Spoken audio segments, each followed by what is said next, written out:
Good evening, everybody. This is Derek with the Grumpy Guy Show. This is episode number 24, Buy My Stuff. Tonight we have a special guest join us as we talk about celebrities, realism in movies, commercials, and a couple of really dumb studies. So please join us for a whole bunch of fun. Good evening, everybody. Welcome to the Grumpy Guy Show. I'm Derek McAllister. And I'm Ryan McAllister. Tonight we have a special guest. My friend Elias is joining us. Hello. Thank you for having me. Hello. Welcome to the show. Hopefully we don't scare you away and you'll join us again sometime. If Kyle were one of the hosts, then they would definitely be scared away, wouldn't you? Has Elias met Kyle? No. Then you can't expect Elias to actually give an answer on that one. True. However, I am learning things. I've warned the entire friend group. Okay. Well, we've got a really packed show tonight. A whole lot of topics that we won't get through. But we'll do our best and hopefully have some fun doing it. So, Ryan, we're going to start out with a topic that you wanted to bring up first. Celebrity cookbooks. It's something I am quite interested in. Well, you have to think about this because you mentioned that you were on vacation and you've been watching more TV. And what is this? What is it about celebrity cookbooks that you want to complain about? What's the problem with them? So here's the whole problem with it. It seems that every celebrity, as soon as they start to fall out of the spotlight, they come out with a cookbook. And, it's all my favorite recipes that I've stolen from other people. Obviously. They pretend that they're actually doing this stuff when most of them have their own personal chef that does all the cooking. They don't do any of this stuff, don't. It's my There's favorite a reason why recipes. Worst Cooks in America Celebrity Edition exists. Exactly. And, with that, you're not even talking like top shelf celebrities. You're talking, some of the B-rated celebrities that are, they don't know how to cook because they've got chefs that do it for them. Mm-hmm. But so now there's this celebrity, I can't think of what her name is. Chrissy something or other. Chrissy Teigen? There you go. See? She seems like the kind of person who would make a cookbook. Yeah, she did. I've heard the name. I have no clue who she is, though. Well, apparently she went on a tirade about on Twitter and really attacked some people a few years ago. Oh, Twitter, fun. Yeah, and then she decided to drop from Twitter, and God, in the process, she's claimed now that she's learned and she's grown and she's reached out to all of those people that she offended and she's done all this stuff and now she's going on and on about everything and how much better her life is now and how she's changed and all that. Yeah, and okay. I looked and I said, this isn't an apology or anything like that. This is, I need to make money again. This is damage control. And now they're... From what you've said, it sounds like it's I'm sorry you feel that way type of thing. Yeah. It's like... Those are the worst. Those are the absolute worst. I promise I'm a better person now. Please buy my product. Exactly. Buy my merch. And that's the problem with most of these celebrities. They're not chefs. They're just taking advantage of the fact that people are drawn to them and feel, they know everything. It's kind of like Ryan with Mountain Dew. Dale Jr. drank Mountain Dew, so I must like it. It's dropped down to my second favorite. Dr. Pepper's my favorite now. Yeah. Gotta trust the doctor. I agree. Why, does Chase drink that? No. But you see, Elias... He drinks Mountain Dew and some sort of energy drink. You see, Elias, he didn't deny why he was drinking Mountain Dew, though. I'm not going to deny it. But that's what happens. These celebrities, they take advantage of the fact that people will do so much of what they want, Mm-hmm. Oh, well, you're going to like this because I like it. So it's ridiculous. It's making assumptions. Yeah. Especially if the fan bases can be so diverse. Oh, God. Just like expecting everyone to like one thing because you do. It's selfish. Mm-hmm. Yeah, it is. And the unfortunate thing is, it happens all the time. Mm-hmm. Mm-hmm. And it's getting worse. I mean, if people actually go out and they buy all of the cookbooks that are coming out from all of these celebrities that supposedly cook so much. B-grade celebrities. Yeah. You'll find the same mac and cheese recipe that was copy-pasted from Betty Crocker. About 25% of the population doesn't know who they are. Yeah. Yeah, it's nuts. And they charge like $30 for this thing. Stupid. I can get the same recipes off the internet for free. Why am I going to pay somebody $30 just so that they can make money off of it? It's ridiculous. Exactly. There are cooks on YouTube that do this for free. All you gotta do is just click on the video. Mm-hmm. Yep. And from what I understand, there's also cooks on TikTok that do it. Mm-hmm. I don't know. I don't use TikTok. I do. You do. So, what's the scoop with this? I mean, is it like short little clips of them making stuff, or? It depends on what and who it is. Recently, they just expanded the maximum time for a video to 3 minutes. So now some of the cooks are going more into technique and stuff, and it's helpful. I've made a couple of things that I've seen on TikTok and they were good. But sometimes it's just like, sorry, like, look how fast we can make our jump cuts. And, like, no one has any idea what's going on. So it's a mixed bag. All right. So. There it goes again. Yes. We have our usual duo going on of the rain and the dishwasher. Call it a theme song. Yeah. We've got a theme song towards the end that will play. It's like in the outro. Yeah. So let's see. What do we got next? Oh, the next one is something that Elias wanted to talk about. It's another topic that I added in, but apparently Elias has something to weigh in on this, so I'm going to let you go with it. Yeah, attorney commercials. There's quite a few. Quite a few. That's an understatement. Yeah. I mean, I feel, firstly, that attorneys making constant commercials about, like, injury stuff. Mm-hmm. Like, although it's not going to influence people to get hurt, I think they think a lot more people are getting hurt than there actually are. Mm-hmm. Plus, they're all super expensive, and their lines are always jammed. I know that because I am a veteran prank caller, and I always get put on hold. I'm surprised that you're actually able to get away with that, not thinking that caller ID is a thing. Oh well, they're all automated, so they don't know anything. Oh yeah, that's right. They're all automated. But if they wanted to sit. Isn't everything automated nowadays? If they wanted to sit listening to waiting music, I would call my health insurance. So what you're saying is we should just call them, record it, and then we've got sleeping music. ASMR? ASMR! All right. It probably exists. Oh, now that I think about totally it. Does. The attorney commercial ASMR. Just like whispering about compensation.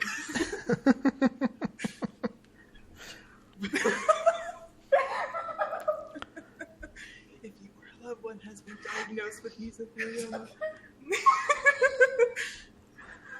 Oh, this is killing me. Boy, it'd be killing me more if you were talking into the microphone. Mm-hmm. Hint, hint. Sorry. Save the attorney commercial ASMR for YouTube, please.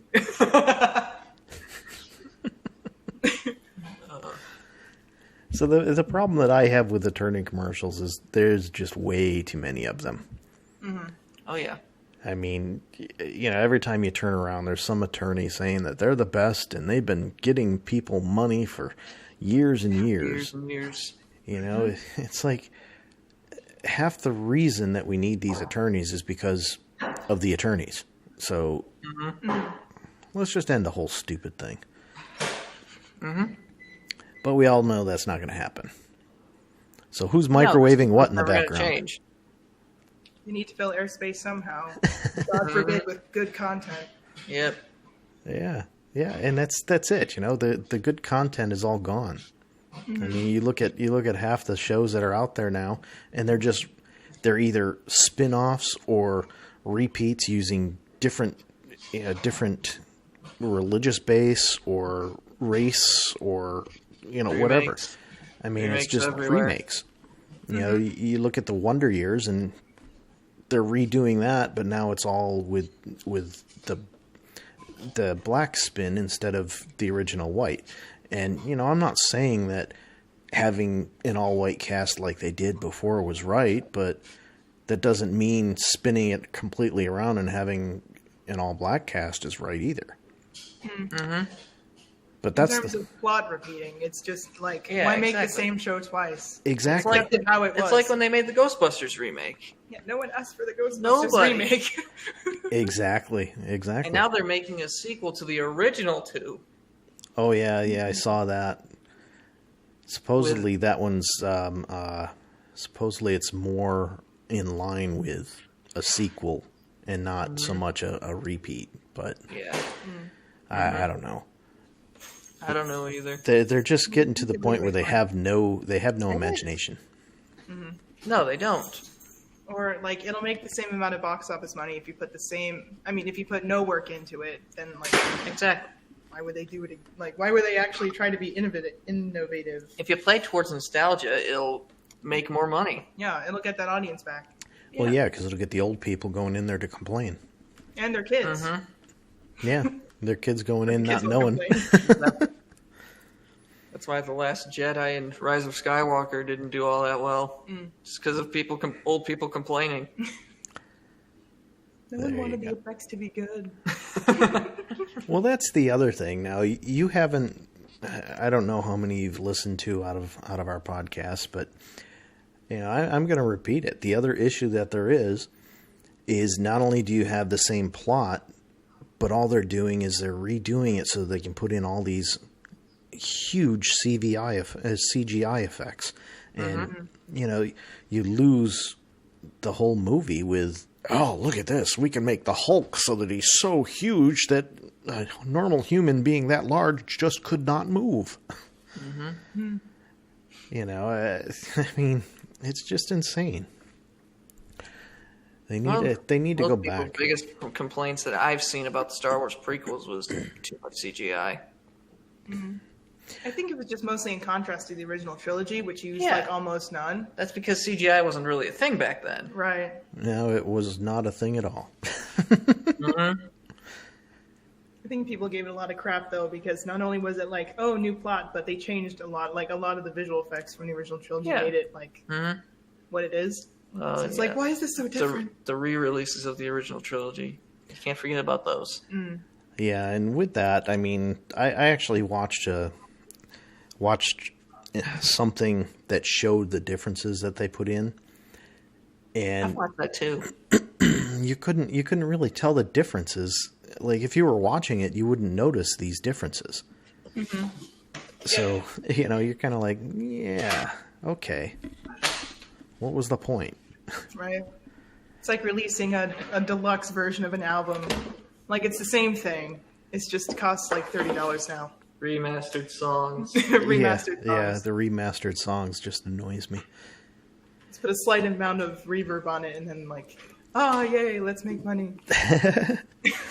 Make a new album? Nah. Just released a 30th anniversary box set. Anniversary box set.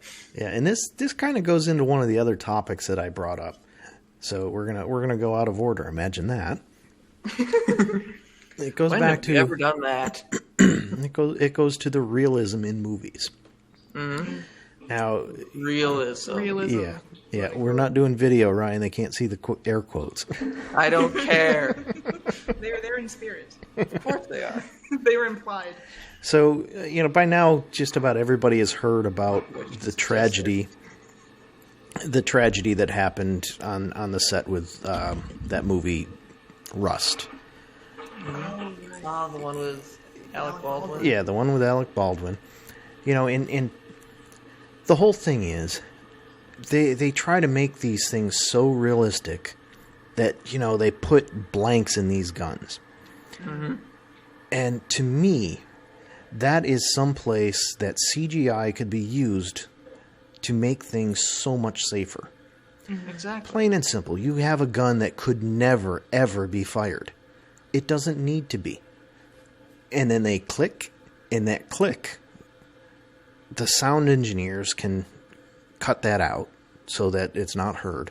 But not only that, every movie's got CGI in it now. So they can go through and they can put in the gunshot and the explosion that happens in there and, you know, the fire coming out the end of the barrel. They can put all that in. There's no reason to have somebody shooting blanks anymore. 20 years ago, sure. But now, no. There's no reason. None at all. 20 years ago, I'd even say no. There's no reason. Well, you have to remember... I'd say that back then, CGI was pretty developed enough. Yeah. But these days, it's good enough that you can get away with it. Yeah, you can get away with it more now, but still. At least for it was good enough back then. Well, you got to remember how small something like at the end of a pistol is. Mm-hmm. To have it look realistic, you know, 20 years ago, wouldn't have been so easy to do. Mm-hmm. Now they can probably do it without even blinking an eye. Yeah. Right. But, you know, I just think I think they need to rethink how they're doing some of these things as far as using CGI. They need to use it to enhance a movie, not take over a movie. Mm-hmm. Unless you're doing something like Toy Story or, you know... Which is entirely CGI. Yeah. Because in that case, it's replacing drawing animation instead of real people. Yeah, there's a topic for next week. The death of 2D animation. Yeah. It's just too much easier. It's way too much easier to create the character once and then just, you know, move them through. Mm-hmm. Yeah, because even on a laptop, I mean, our laptops are, you know, they're not super powerful, but they'd be powerful enough to actually create a 3D animated movie. Mm-hmm. It'd just take a long time, but you could do it. Right. You know, you'd create the characters the first time, and then all you have to do is move them through. Wow. And the only thing you have to worry about changing would be how the lighting is on them. For, you know, if you're just doing a really basic movie, you could do that without worrying about the lighting, and you'd be all set. But, you know, it's just so much easier. Because if you looked at the number of drawings they had to do to make a feature-length 2D cartoon movie, it's insane. Mm-hmm. Yeah. I mean, you think about it, and I think movies are in 120 frames per second. So you can do the math on that. That's 120 drawings for every second of a movie. Most movies are 90 minutes. That's a lot. It's insane to even think about. Yeah. Yeah. You know, so I get that. And, you know, they can make it look realistic and everything, which, you know, if you're doing something like a Toy Story or something like that, how realistic do you need it to be? You know? Not necessarily extremely realistic. Yeah, I mean, I don't know. Because it's enough to show that the animation technology improved, but also stay close enough to the original characters. Yeah, the original Toy Story was very primitive. Like, showed how primitive CGI was back then. Mm-hmm. Yeah. Still good, though. In my opinion. By primitive, I mean the dog. Oh, well, the dog's great, though. Yeah. The human faces also were a little, like, undetailed, That's plasticky. True. Yeah, but at the same time, some of that was intentional because they were supposed to be toys. Not the humans. Yeah, but... Well, you could look through that through the metaphorical lens of, like, hey, these toys can come to life and they have human-like qualities, so... True. then the It could humans look have toy qualities. I don't know. I'm trying to excuse bad animation. Well, what that really comes down to is Not necessarily bad, more primitive. they call it the uncanny valley. Is yeah. the term that they use for it. And basically, if you make a computerized image look too much like a human, and then there's little flaws in there, it causes some people to actually get sick, but it turns other people off so that they don't want to watch the movie. Mm-hmm. So making it so that those human characters in Toy Story were obviously not realistic kind of avoided that. Especially back then when, yes, the animation technology was good, but it wasn't the greatest. So When it was very, very, very primitive. you say that, but when did Toy Story come out? 1995. It was the first fully CGI movie. Yeah. Whoa. I actually didn't know that. The second one came out in 99, I believe. Jesus Christ. So, Ryan, that's not much more than 20 years ago. Yeah. And you're saying that was really primitive and horrible. And we were I'm not just saying it saying was horrible. we were just saying It needed 20 more years ago. I'm saying that for a fully animated CGI movie, not just little portions. Yeah, but if you have problems on a fully animated one where you don't have to superimpose it over humans or real things like guns, that should give you an idea of how difficult it would be to actually do that over humans or with guns. That's the difference. Back then, I don't believe that we actually had the technology to do it and make it look realistic. Mm-hmm. So, Right. Yeah, that's... Still such a shame what happened, though. I agree. Yeah. It's a horrible thing to live with. 20 years ago, they wouldn't have used CGI. They would have done it 2D like Roger Rabbit. Yeah. Which was like 30 years ago, I believe. A little more than Just 30. make everybody a drawing for a split second, and then everything pops back into normalcy. Yes. Now, Roger Rabbit was, I think, 88. Yep. A little more than almost 35 years now. Yeah. Jesus. Yeah, but... All right, so I think we've beat the realism in movies topic to death. We beat a lot of topics to death on this show. Yeah, well, at least for the time being. So let's go on to one, and I'm gonna start this one off. Okay, this All right. one, this is something that really, really gets me. They do all these studies all over the place talking about how to be healthier and everything, and then they make these extremely stupid statements. So Stupid.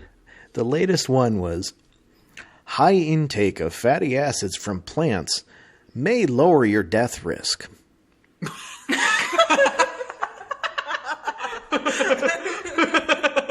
My risk of death.